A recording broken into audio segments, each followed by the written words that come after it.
Welcome everyone to Department of Emergency Medicine Grand Rounds. Again, my name's Ed Kwok. For those of you who don't know, I'm one of the staff physicians here at TOH Emerge with special interest in health administration, as you can tell from the title of my talk today.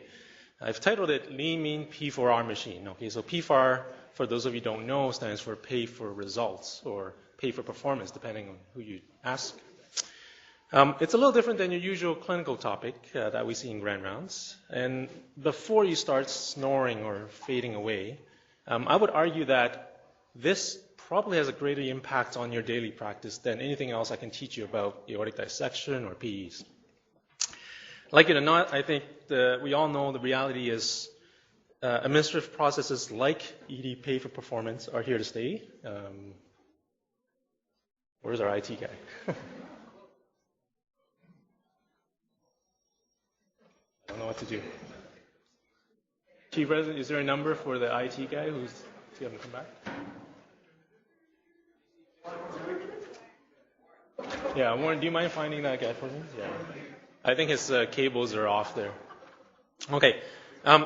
So like I said, I think in reality, pay for performance and other administrative processes are here to stay, whether you like it or not.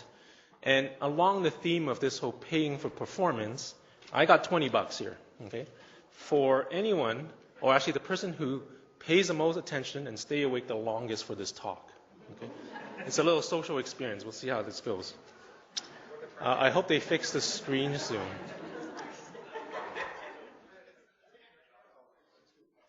Yeah, that screen needs to be fixed. Hopefully someone will come soon. I want to stay on time, though. So for the outline for today, though, here's what I want to talk about. First is a quick review of the latest trend in emergency medicine and healthcare in general, borrowing tools from other industries, so whether it's from the auto industry or aviation, and then applying them in healthcare. Okay, we just lost visual altogether. The second part is, let me see if I can just jiggle the, give me 1 minute.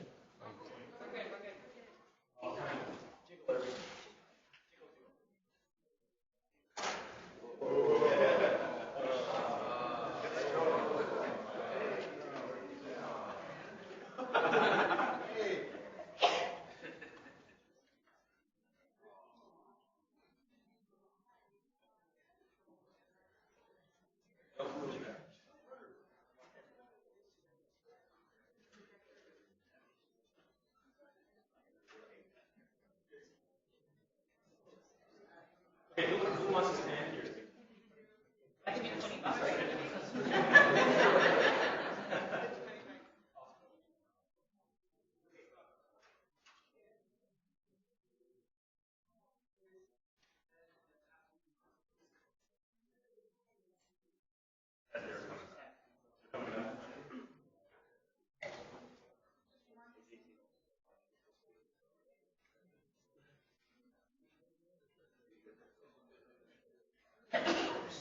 Sorry, guys. We should pay for a projector. Okay, as long as I don't move. So is cabling one of those industries?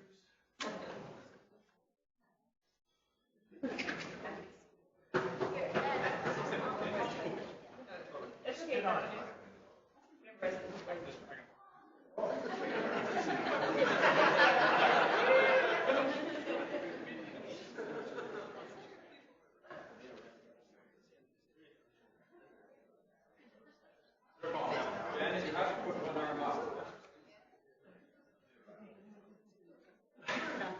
Okay. All right. Sorry about that. So borrowing tools from other industries. The second part is introducing financial incentives, okay, into this whole mix as another tool that we borrow. I want to review for you some of the latest evidence behind pay for performance in healthcare. And then discuss a little bit about why P4R or pay for performance may not actually work that well in healthcare and how we can make it work. And then finally, going forward, issues about where we should go from here. Janet.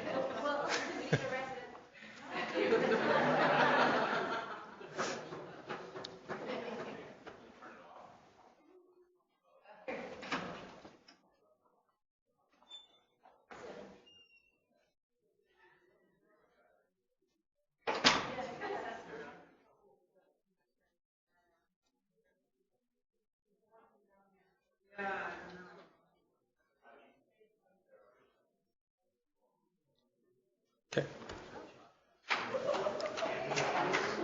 So the first part is, I think none of you are strangers to the many key issues that we face in Emerge, including excessive wait times, overcrowding, an increasing proportion of our space and resources really taken up by admitted patients. So this is nothing new.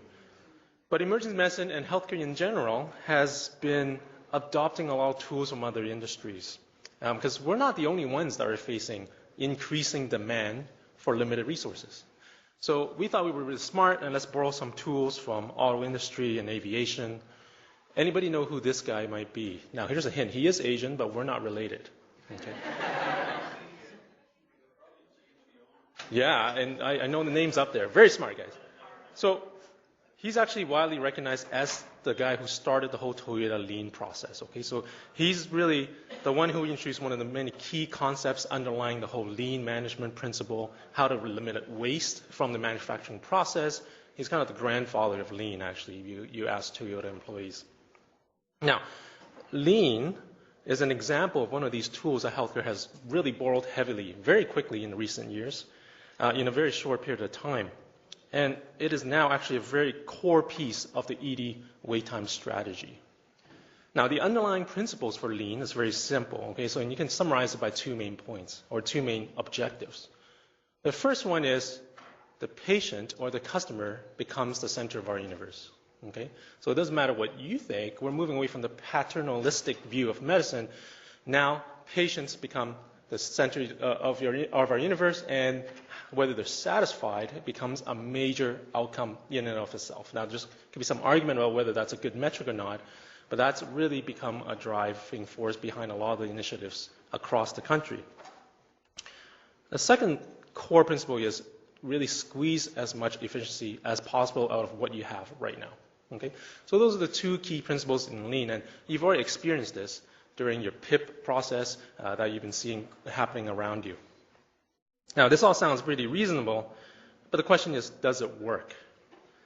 What's interesting is that a lot of hospitals have hopped onto this bandwagon without really a lot of evidence being published, at least in the published literature. Okay? So I want to highlight for you at least one article here. This was published just in 2011 by Holden in Annals of Emergency Medicine, and what he wanted to do was, again, look at the literature and say, well, what's been published about lean processes being applied in emergency departments? So he reviewed all studies between 2005 and 2010, and he found 18 articles. 18. Now, let's put that in perspective. Most hospitals in Ontario have undergone this lean process, right? Now, he only found 18 published studies that happened over 15 emergency departments. What he found wasn't exactly surprising, knowing what lean is all about. So a lot of studies have reported decreased length of stay. They have reported decreased proportion of patients leaving without being seen. Okay, and they have also seen decreased wait times overall. And that's not surprising because that's exactly what you're targeting with your lean process. They've also found improvement in patient satisfaction, which again, not surprising given that's one of our key outcomes that we're looking for lean. But not a lot of other studies looking at other outcomes. Okay. What's more interesting is that he noticed there were some studies that reported lean to not work at all, or in fact, even worse. So he's reported a couple examples where after applying lean processes, there was no change in wait times, there was no change in left without being seen, and in fact, in one particular instance, patient satisfaction actually got worse. Now, keep in mind there's a strong publication bias, right? So we kind of touched on this before. Very few departments are going to go out of the way and publish the word and say, we applied lean and we failed. Okay? So what he found here is only a handful of success stories, but we really don't know what's happening across everyone who's been applying lean processes. Now, in my mind, there's several problems with this whole lean process, just applying it. So the first one is, in and of itself, learning lean has become a business, right? So KPMG and a number of consultants have really made a big buck about this. So they've gone to hospitals teaching people how to do lean. You can earn belts, right? So yellow belt, green belt, black belt in lean methodology. In fact, if you want to do a black belt, it will cost you $5,500 to do so. So in and of itself, it's become a business of teaching methodology just across the board. As a whole, as I mentioned, I think our healthcare system have really jumped on this without a lot of strong evidence to back it up, okay? Especially when it comes to patient outcomes. Now, due to political realities and public expectations, I think this is just the way it is in terms of reality, but this is something we need to be careful as we go forward. Another issue is that lean is not really a one-size-fit-all methodology. So you can't really just take what Toyota has done and just apply it to healthcare, okay? You have to actually tweak it. And in fact, Toyota spent years tweaking it to fit their process. So it's a little unrealistic for us to expect to take lean and apply it over, say, 6 months and expect it to work without continually tweaking it over time.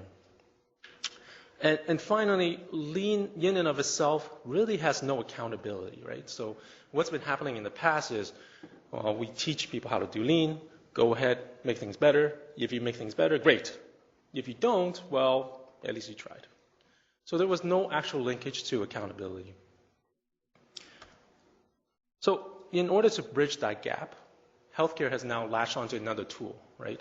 So offering cash incentives. So financial incentive and trying to bring in an amount of accountability to these process improvements that we're applying. Now again, at first glance, this really makes logical sense, right? So usually get what you pay for. That's kind of what we learned in economics, right? So if you're O.J. Simpson, you're not going to get a pro bono lawyer to defend you, right? You're going to get the highest paid, hard-hitting lawyer that you can buy. So that's kind of the theory in introducing cash incentives in healthcare. So why not pay more, get better healthcare, right? I give you $20, you're going to pay more attention in grand rounds. Does that work? Now, whether it works or not, the healthcare system has already adopted this, right? So across the world, over the past few years, we've really jumped on this next tool that we've borrowed from market forces. And Ontario is not any different. So in Ontario, where you work now, the P4R program is well on the way, as you know. And it involves 74 hospitals across the province. Now, and we're not talking about small money either. So each year, about $100 million being awarded for this P4R program, okay? And this year's no different. We're about $93 million. That's going to be divvied up amongst the 74 hospitals, depending on how they perform. And how the money is distributed is based on a little bit of a tournament system. So it's kind of healthy competition, okay? No pun intended. So healthy competition between the 74 hospitals. Depending on the number of factors, indicators that we measure, you're going to get ranked from 1 to 74, the top hospitals earning the bigger chunk of that $93 million, the lower ones obviously getting less. Okay? There's no penalties in the system, unlike the States, and we'll talk about that later, but that's kind of the environment that we're working in now in Ontario. So for those of you who are not aware of this P4R program, these are the 5 indicators that we're currently striving for. Okay? So the first one is the length of stay for emerged patients who are admitted. Okay? There's a couple criteria for non-admitted patients, so CTAS 1 to 3 and CTAS 4 and 5 patients, their length of stay in your department. Your PIA time, so physician initial assessment, how quickly they get seen is your 4th indicator. And finally, from the time the emergency physician makes a disposition to when they actually get to the inpatient bed. Okay, so these are the 5 P4R targets that the government has told us. This is what you're going to get measured against other 73 hospitals, and how much money you get extra depends on how well you do. So as you can already see, at least 2 out of 5 of these indicators are completely outside control of the emergency department. Okay. As of January, this is where we stand. So TOH, we're kind of somewhere just above middle of the pack, okay, and some of the other reference hospitals. Those 5 indicators are obviously balanced for volume of the hospital, how large you are, and how you perform in previous years to give you this final kind of rough ranking. Okay, so that's kind of where you sit, just for your own information. Now, the rankings have fluctuated quite a bit over the past few years, and hospitals are now spending greater and greater efforts in trying to meet the P4R targets and really bump themselves up on this ranking. Okay. But let's just pause for a minute and consider this. What is the convincing evidence that this is actually leading to better care? After all, we're not talking about chump change, right? So like $100 million a year, that's a lot of money. And is this a good use of our money? Now, let us first look at primary care, because P4R and pay for performance really started in primary care, and a lot of articles have actually been published in that field. So let's look at where what that shows so far. This was published just in 2006, Annals of Internal Medicine, and their question was, does pay for performance really improve the quality of primary care? Okay. They did a systematic review looking at 1980 to 2005. So in fact, financial incentives is not a new thing. It's been in existence at least in the 80s. And what they found was that majority of the studies measured process of care. Okay? So very little patient outcome, but how physicians or primary care physicians did on certain aspects of delivering care. Okay? So I'll give you an example. The first thing that they found were things like immunization rates. So you have a GP's baseline immunization rates for the pediatric patients was low. What they did was they provide financial incentives to increase that rate. So in one particular study, they offered GPs extra $5,000, okay, if they can get the baseline childhood immunization rates up to 80%. Okay, and they found a significant improvement of documented immunization rates. The same can be said for cervical cancer screening. So same thing. So process of care, how often are you screening for certain things? When they offered cash incentives for pap smears, they found an increase in rate of that being done. Now, it's not perfect, because what they found was that there was no change in things like mammography screening, for example, or hemoglobin A1C. So in their review, they found that despite adding financial incentives, those indicators really didn't budge. So kind of 50-50 based on what they found. What's more concerning, though, out of the details of this review was that they found some unintended consequences of introducing financial incentives. So in one study, what they actually noticed was when they offered financial incentives for a certain process of care or how many patients you saw, the sicker patients actually had decreased access to care. Okay? So there appears to be some sort of screening going on. Something's happening where the well patients are getting better access versus the sick ones are not. Another interesting study they found was involving nursing homes. So they offered nursing homes extra money for taking on sicker patients, right? Trying to get them out of the hospitals and into the community. They went back later to look at those patients, and what they found was miraculously a lot of these sick patients just got better. Okay, that's kind of strange. So there was some indication that perhaps there's some gaming going on, and whether people were trying to play the system a little bit in their documentation when it comes to introducing financial incentives for things like this. Remember I told you about the immunization rate. So they found an increase in documented immunization rates. When they looked more in detail with that program, it turns out that, in fact, it's the documentation that improved. When they went back and looked at the number of missed immunizations on visits, that never actually changed. So in fact, there's evidence to suggest that people were just documenting better. Okay. Here's a Cochrane review that was done recently as well, looking at all the studies that they can find or reviews looking at financial incentives in primary care. And again, their bottom line is very clear. There's really insufficient evidence to support or reject, okay, the use of pay for performance in primary care. There's just no convincing evidence one way or the other. Now, granted, all of these are very tiny studies. Okay, so very tiny studies in small programs affecting small amount of patients and physicians. If we want to look at the largest experimental study looking at pay for performance in primary care, we have to fly across the Atlantic and go to the UK. Okay, there, in 2004, the UK government really introduced a massive pay for performance scheme looking at 136 healthcare indicators for their primary care physicians. We're talking about a total of 1.8 billion pounds, so that's about, 3.2 billion US dollars invested in this program, okay? And what in the end happening was most of the GP's income, 25% of each GP's income became tied to pay for performance. So this is a huge chunk, right, of financial incentive. It was a voluntary program, but over 99% of the GP signed up for it, okay? So this is actually a very good and convenient sample for us to look at what's the evidence behind such a large program. This is one of the earliest studies and one of the landmark studies that's been quoted over and over again in support of pay for performance. that was published in the New England Journal of Medicine. What they did, they looked at a random sample of 42 GP practices in 6 different geographical areas in England. And they performed a longitudinal analysis. So they looked at 3 different time points. So in 1998, before introduction of this program, at 2003, when they introduced the program, and then 2005 afterwards.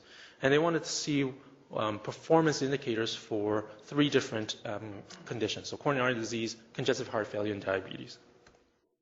Here's a figure from the table, and this is what they found.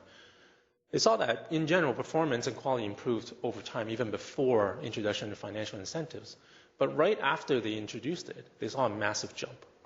Okay? And not only did the quality improve, the rate of improvement was significantly better. So this was one of the first studies that's been used to support pay for performance and saying, here, look, it's actually making a difference. Now, this was all very exciting. And this was in 2007, so a lot of people jumped on this bandwagon, right? 2 years later, the same group then published another study in the New England Journal, but telling a very different story. Okay, they continued to actually follow these family practices over time beyond 2005. And this was the initial graph from the first study. And what they found was that 2 years later, any improvement that they found really plateaued. Okay, and what's even more concerning is that in some indicators, not only did they plateau, they actually got worse. Okay, so no change in the financial program, but the outcomes that they were trying to measure went up, and then it seemed to hit a plateau very quickly, and some of them actually had an adverse event.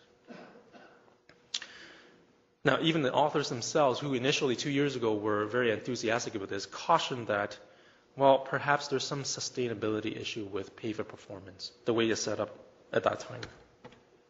Now, other authors have found similar results. This next study was published in BMJ, and that looked at 148 family practices. That translates to about over 650,000 patients. And again, they found a similar pattern of very rapid improvements, but then plateaued after a year or two.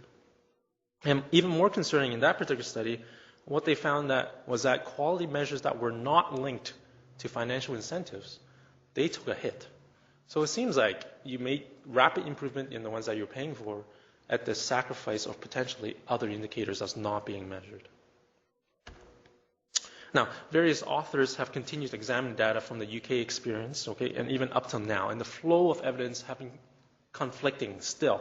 So let's take hypertension, for example. So this study, published in 2012, they did a retrospective study of over 7,000 family practices under the Pay for Performance program.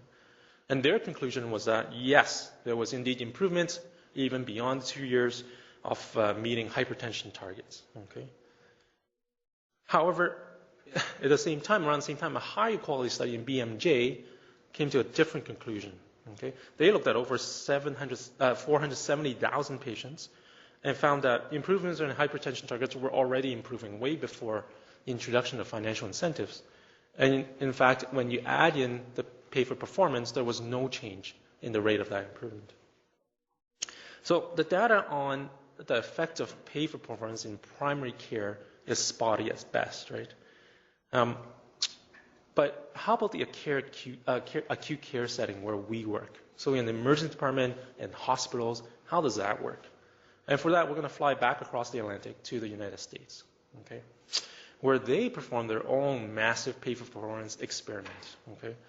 Now, this started in 2003, where the Centers for Medicare and Medicaid, so CMS, introduced their HQID, or Hospital Quality Incentive Demonstration Project. So participating hospitals would publicly report the results on key indicators on a variety of clinical conditions. And some of them actually got into the program where they got paid more if they performed in the top 20 percentile amongst their groups. And the bottom 20 percentile actually got penalized. Okay, so that was a system they had set up, and that started in 2003. The evidence here, I think, is just as conflicting as what we saw in primary care. This one looked at 54 participating pay for performance hospitals, and they compared that against 450 control hospitals, so they weren't paid, but at least the qualities were reported. And they looked at the care that was given to non-STEMIs, okay, over the years 2003 to 2006. They looked at a couple indicators. There were the CMS indicators that were tied to financial incentives, and then also non-CMS indicators that weren't tied to financial incentives, okay? Even though they were Class 1 recommendations by the AHA guidelines. What they found over the course of the study was that there was absolutely no difference statistically between the two groups, okay, whether they were tied to incentives or not, between the participating hospitals or the ones that didn't get paid extra. On the other hand, in the same year, another study was published in the New England Journal, and they showed improvements tied to pay-for performance in their sample set that they studied. Now, they looked at quality measures related to a composite of 10 different individual measures. That includes MI, heart failure, and pneumonia treatments over the course of 2 years after implementation of the pay-for-performance program. And what they found in their data was that, indeed, there was significant improvements in things like acute MI, CHF, pneumonia care, at least the quality improvement indicators they looked at. Now, several years later, as you can imagine, more studies start popping up, and you can start to guess kind of what they found. The first one here compared 260 pay-for-performance hospitals to 780 control hospitals. And what they found was that the pay-for-performance group indeed did improve more than the controls, but at 5 years out, the performance scores were exactly the same. So again, we've seen that improvement kind of evaporate over time. And really the latest hit against pay-for-performance in the US, where acute care hospitals got this pay-for-performance program, really was published last year, again in the New England Journal of Medicine, and really considered by many as a landmark article for the US experiment. It is actually one of the few studies that looked at actual outcomes. So the previous studies all looked at process of care, whether people got aspirin for the MI in time, whether they measured their blood pressure, whether people got beta blockers, and so on. This is the first study to really look at patient mortality, okay? So what they did, they examined data comparing 250 hospitals that were paid for performance versus over 3,000 controls that weren't. And they looked at 30-day mortality in over 6 million patients, okay, who had either MI, CABG, CHF, or pneumonia. And they found absolutely no difference in mortality, okay, in the before or after period. So I think to summarize the published evidence so far is that first, there are indeed initial improvements in process of care, okay, that we've measured. There seems to be an issue with sustainability, and we're not sure how to tackle that yet, but really that seems to be a recurrent theme. And there may even be adverse events on measures that aren't, they don't have incentives tied to them. And lastly, as you see, there's very poor clinical linkage to actual patient outcomes. So I think the bottom line from what I've shown you today in the mix of studies is that there's really not convincing evidence one way or the other. At least pay-for-performance is not working the way we envisioned it to. At the same time, this isn't exactly evidence to suggest that this is harmful or that this really doesn't work. We just don't have strong evidence one way or the other. But perhaps we should take a step back and really ask ourselves, and maybe even consider the fact that maybe pay-for-performance may just not work in a field like healthcare. Maybe. Okay. Maybe giving you $20 or offering you $20 to pay attention to this talk is not going to make a difference. Either you're going to pay attention or you're not. Now, before we dive into that concept, I want to tell you a little story. Okay? And the story is about this man. And this man has a mansion and an even bigger yard. Okay? A very beautiful lawn. He takes care of it, fertilizes it, waters it throughout the summer. He's very proud of this really green, luscious lawn. The problem is September rolls along, the school year starts, right? And a bunch of kids, on the way back from school, they just can't resist playing soccer on this beautiful lawn. Okay, so think of baby Avik Nath or Mike Wu, okay, when they were walking home from school. And they just see this and they're like, oh man, I'm going to play this soccer. This is just awesome. Now, every time they play, they just tear up this turf, right? So this man is like, well, what am I going to do? Every time he comes out, shoos the kids away, they come back the very next day. Because they just love playing soccer. So he devised a plan. So one Monday, he sees the kids showing up on his lawn again, and he comes outside. He holds $20. And he gives it to the kids. And he said, I'm going to give you cash, and you make sure you come and play soccer on my lawn every single day after school. He walks back in the house. Does that rest of the week, every single day for the rest of the week, $20. Oops. Sorry. So the next week, same thing happens, okay? The man comes out, carries cash with him, but this time it's $15. He decreased it by $5. Okay, so rest of the week, $15 every day. The kids show up on time, play soccer, tear up his field.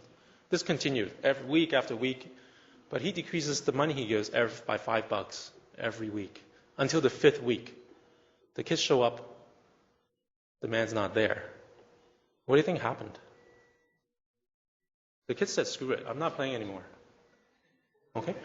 So here's an example of an intrinsic value, right? These kids want to play soccer, but we've transformed it into a financial transaction.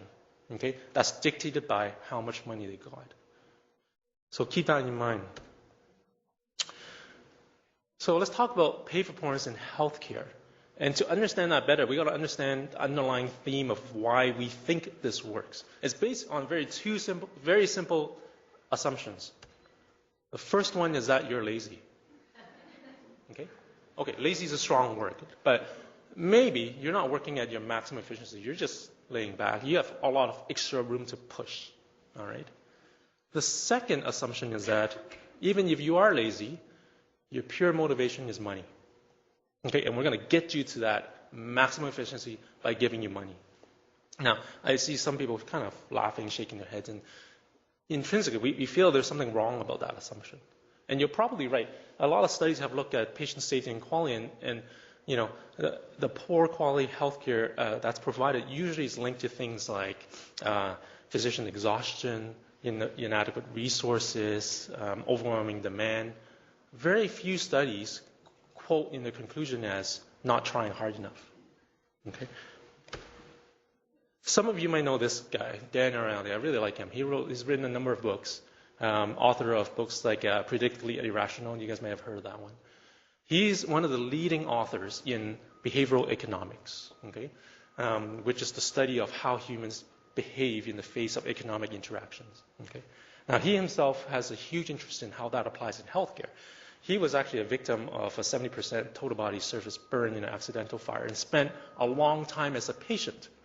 And during that time, he's witnessed a lot of healthcare professionals doing really funny things, okay? The way that they interact, the way they make decisions. And that's what triggered his interest in looking at behavioral economics, especially in healthcare.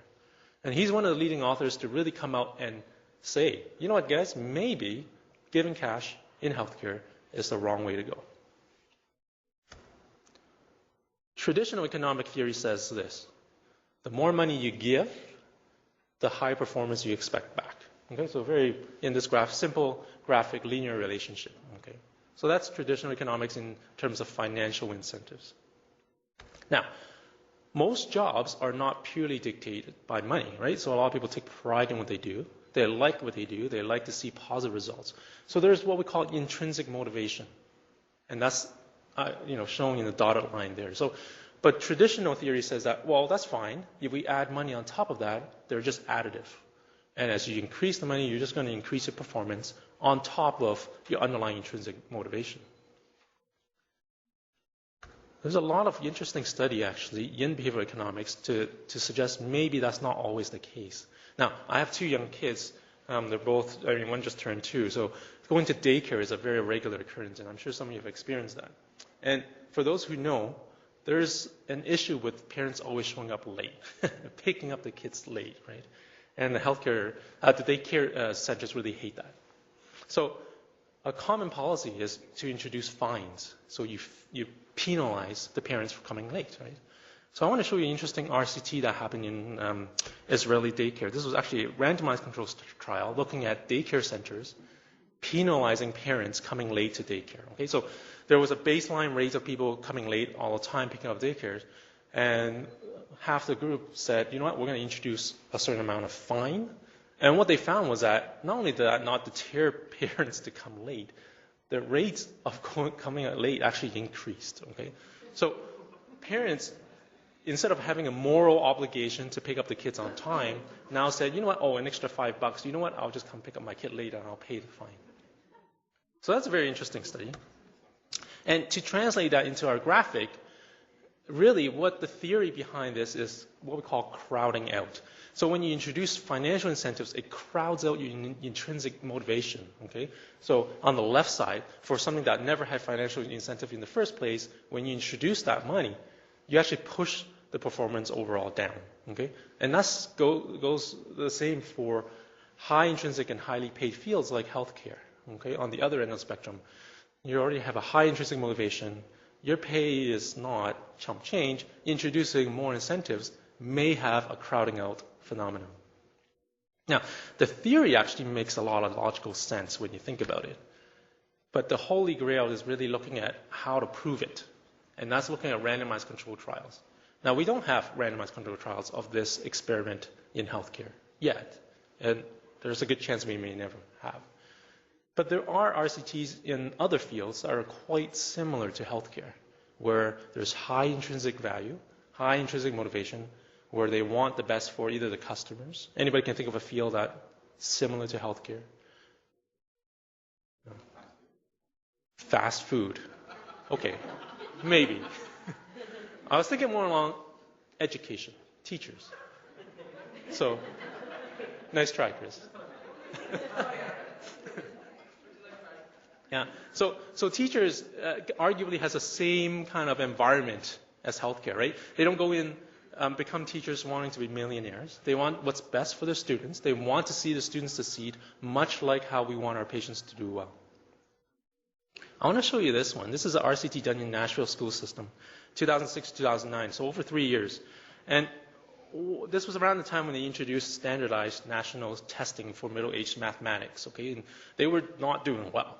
So as a way to improve, they wanted to see if adding financial incentives for the teachers would improve the scores on the standardized testing. So the teachers volunteered for the experiment. Half of them got randomized to a group where they got extra money. So in fact, up to $15,000 if your students did better. Okay, so that's huge. And then the other group said, no, you get paid the same, but you still want your students to do well. They didn't dictate how the teachers were going to improve the scores. They just said, here's extra money, go to it. Sounds kind of familiar to healthcare. So once they introduced the testing in 2007, what they found was that there was absolutely no difference between the two groups. So the teachers who got extra cash, if their students did better, there was no change in the outcome. So that's very interesting.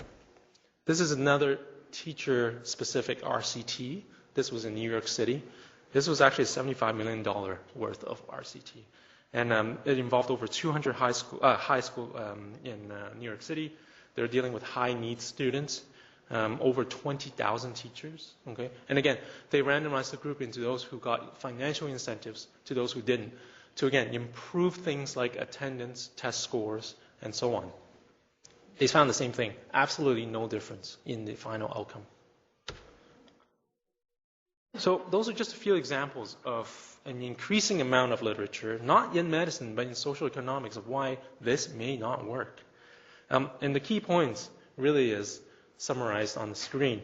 Tangible rewards, so such as cash, they typically undermine motivation, especially in jobs that are intrinsically high in intrinsic motivation. Symbolic rewards seem to work better in this circumstance. So think about the last time you went over to your friend's house, you got invited over to a party, a dinner. Giving them a bottle of wine is probably better than tipping them $10. Okay? That's probably less likely to either make the food any better or get you reinvited. Okay?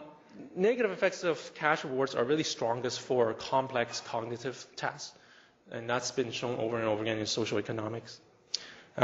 And crowding out tends to reduce or augment selfish behaviors, and they may actually spread to even items that you have not tied cash to. Now, just when I've pretty much convinced you that paying for a performance doesn't work in healthcare, I'm going to take you back over to the UK. Okay? So in following the footsteps of the States, they started paying for performance from the acute care hospitals as well. And this was in 2008 that started.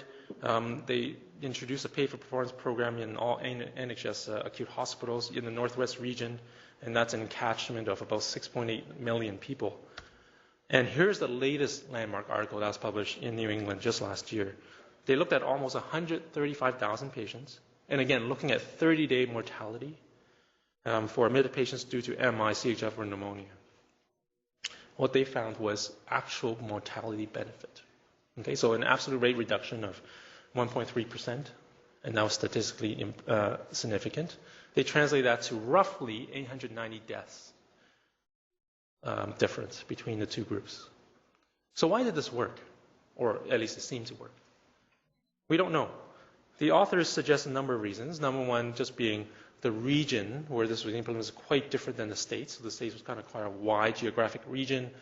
In the UK, where they implemented this program, was a small region where the hospitals actually met face-to-face and shared ideas on how to improve the care amongst each other. So things that didn't work very well in the States.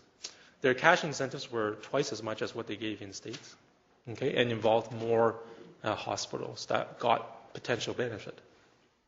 Now, it's hard to know which one of these things actually made it work, but as we can see, I think what they're trying to get at is maybe the details of how you implement the program really is going to make the difference. You can't just take pay-for-performance and just apply it, just like lean that we talked about. Now, whether these improvements hold out over time remains to be seen. As we've seen from other studies, we've seen some improvements that kind of drift off, and only time will tell. So we're looking forward to future studies of that experiment. So to summarize, I think the bottom line around pay-for-performance is that we're still in the early stages. There's conflicting evidence, especially now with the most recent one in New England. But what we do know is that, like lean, the details of how you implement the program is probably going to be the key of whether it's going to be successful or not. Now, with our current political climate and public expectations, I think this is going to happen regardless. So it's up to us to look for lessons to be learned to help to improve our process. So the first key lesson I would say is that incentives really require careful design. We really don't know how much we're supposed to give. So how much is it worth to do a certain thing? How long do we offer that incentive for? And who do we offer it to? Physicians, nurses, your clerks, hospital admin? We're not quite sure. We got to be careful about what we measure. So process of care needs to be linked to an actual outcome. Okay? So a couple years ago, I gave grand rounds on wait times, and I showed a couple articles about association between wait times and patient mortality. But you have to realize that that's an association, not a correlation, right? So both of those things went up, probably because an overwhelmed system is not because you have wait time so long that you're leading to patients dying. We have no proof of that. Okay, so we got to be careful about what we choose to measure. So beware of crowding out. Okay, especially in a field with high intrinsic motivation. This is something to consider, and you want to structure incentives in a way to really get at improving and maximizing the intrinsic motivation and not crowd it out. So I'm going to take this 20 back.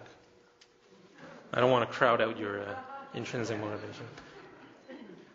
And really, there's no cost-effectiveness study so far, right? So we don't know if all this money that we're throwing in this program is actually making a difference compared to putting that money somewhere else. We don't know. Okay, I want to spend the last few minutes to talk about something that I think is very important and beyond meeting P4R targets, right? Because I fear that with this great push for meeting these targets, I think there is a potential for unintended consequences in what we do. Are we shooting ourselves in the foot? So I'm going to give you an example. So this happened to me just recently, actually, on a shift. A gentleman comes in previously healthy with a headache. Woke him up from sleep, actually, quite severe. He never had migraines before, just bad headache. No nausea, no vomiting, no photophobia. Neuro exams normal. And but certainly subarachnoid on my differential. So we actually talked about this, and I said, well, this happened over a day ago. Even if the CT is negative, I'm going to have to do an LP. Okay, so a very relatively labor-intensive. I didn't have a resident. And so I discussed the pros and cons. I document this in the chart. And the patient says, wow, I don't really want a needle in my back. I have a headache. Can I just get some pain medications and go home? So that's exactly what I did, okay? Because I felt the waiting room on my back, okay? There was 30 people in the waiting room. The PIA time is off the charts. I would have to spend time to order CT, read it, then do an LP, wait for the results, okay? Did that influence my decision? I don't know. Maybe. But this guy, when he left to emerge, he started puking his guts out. He came back the next day, and one of my colleagues who's smarter than me diagnosed subarachnoid hemorrhage, right? Could this revisit have been prevented? So I want to show you this study in 1987. Some of you may have even heard this. It's actually a resident project in emergency medicine. So what he did was looking at return visits to the emergency and characterize it as whether it's avoidable or not. And in his data sample, he found that over 30% of the revisits were potentially avoidable. Okay. Now, he further looked into what these cases were, and he found that half of them were due to poor patient education, so whether explanation of diagnosis, discharge instructions, or the other half was due to just inappropriate care or delayed care. Okay. Both of these categories, I would argue, are potentially affected when we rush. Okay. When we push and we rush, those are the two things that's going to be affected. Now, I don't know. This was done in 1987. I don't know what it looks like now today in our current environment. So that's going to be very interesting. I'm going to give you another example. If you have worked the urgent care shift recently, you're going to see this phenomenon. You come on the shift and like the whole stack of yellow cards, patient follow-up, outpatient ultrasound. So they're all young females, apto-pay NOID, outpatient ultrasound. For metrics, it makes sense, right? So the first visit is shorter because they get sent home, outpatient ultrasound. Their length of stay is shorter. They come back, they register again. The second visit is really short, right? You go over the results and then they get sent home. So it makes our metrics look good, but is it best for patient care? So put yourself in the shoes of the patient who's having low abdominal pain. You're 20-something, female. You're worried sick about what you have for 3 days, 4 days, waiting for this ultrasound. Now, most of them are benign, right? That's why we send them home. But I wonder how many missed appies are sitting in that pile? How many missed torsions have been sitting in that pile? We don't know because we've never looked. The list goes on and on. Okay, what is our rate of unplanned visits that's avoidable? I don't know. I don't think anyone knows. How many people are getting delayed care? Are our outpatients who are being referred to our specialists actually being seen? Don't know. So I think these are all very important questions that are very worthy of resident research projects. And if there's anyone who's interested, I'm going to make my plug now. Come talk to me afterwards. So I started this talk with Toyota, and I'm going to come back and end it with Toyota, because I think there's still a lot we can learn from their process. Now, when Toyota first implemented the lean process, they didn't just focus on how to make cars faster, right? They spent a lot of time and energy looking at the safety of the cars. They want to make sure that whatever improvements they made in the manufacturing process did not affect the quality of the cars. Okay, so extensive testing for customer safety. I find it ironic here in healthcare where we're in the business of patient safety, not making money. We're doing a poorer job than what Toyota is doing. So I think to summarize this presentation, we've reviewed kind of the latest trend of borrowing tools from other industries, and I think that's a very smart thing to do. We just haven't learned how to do it exactly right for healthcare. We've talked about the role of financial incentives as the latest tool. You are now up to date as I am, on the current evidence on pay-for-performance in healthcare. And now you all understand the theory of crowding out and how that might affect high intrinsic value jobs like healthcare.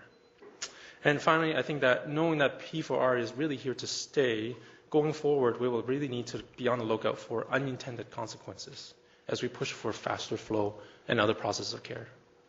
So I'll end there, and I'll open this up for any questions or discussion.